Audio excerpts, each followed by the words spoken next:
So now in the next subtopic, we want to talk about comps and why they are so important. Your comps are comparables that are comparable properties in the area that have sold, usually within a mile of your subject property, and they're going to have similar years, like year built. You're going to have similar bedrooms and bathrooms. Your comps are going to tell you what's happening in this market in your area, and they are very important because once your property is rehabbed and ready for market, when you get a buyer, they're going to get an appraiser to come out, and that appraiser is going to base the value of your property on the comparables in the area. With the comps being the primary source of a appraiser, being able to determine the value of your property is very important, that even what a comp is.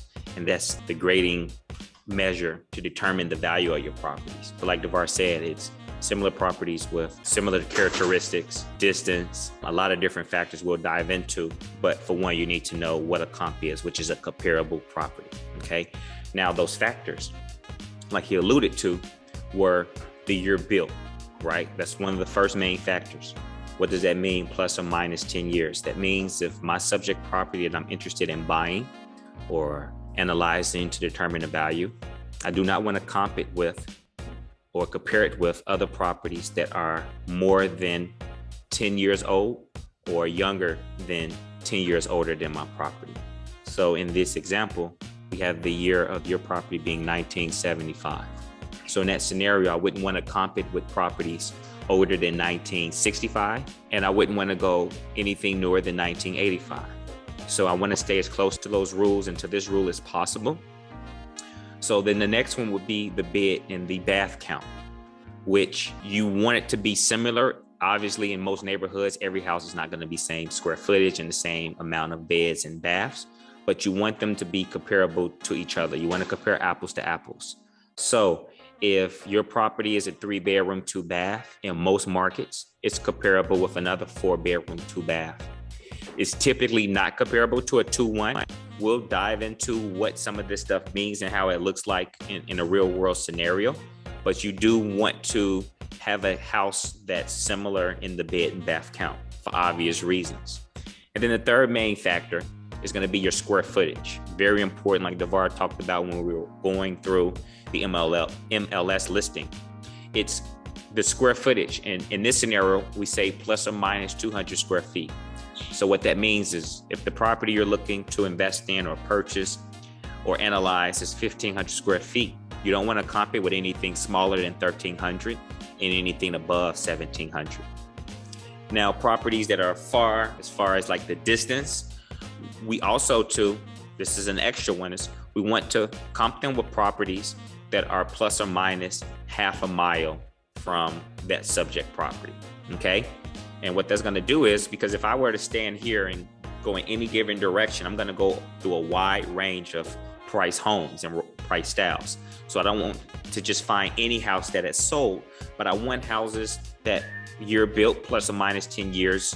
My bed and my bath count is pretty on par, and my square footage is within that 200 square feet, and it's within a half a mile of my subject property. You also want to consider when those properties sold. So you want to stay within about 6 months, because when your appraiser comes out, they're going to go back a year. So you want to stay within 6 months. But on the topic of comparables, I also want to address some of the questions that you may have, such as the style of the property. The style doesn't matter. If houses are selling in that area, it's obviously a market where people want to live. So you don't have to worry about whether it's a bungalow or Cape Cod, a ranch style house. In that area, people want to live there. So it doesn't matter the style of the house. Other things that you may have questions about, maybe whether there's a pool or a fenced yard. We're not dealing with any of that. We're sticking to the basics. We're gonna focus on the property, the characteristics of the property.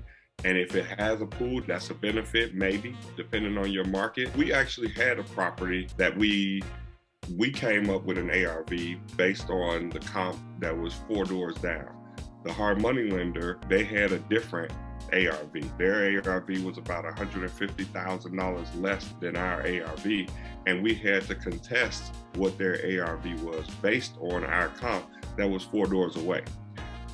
You can't get a much better comp than 4 doors away, so they had to adjust their ARV to what we had, based on the fact that obviously this area is selling for this number, and there's no reason why my property should be worth $150,000 less than a property 4 doors down.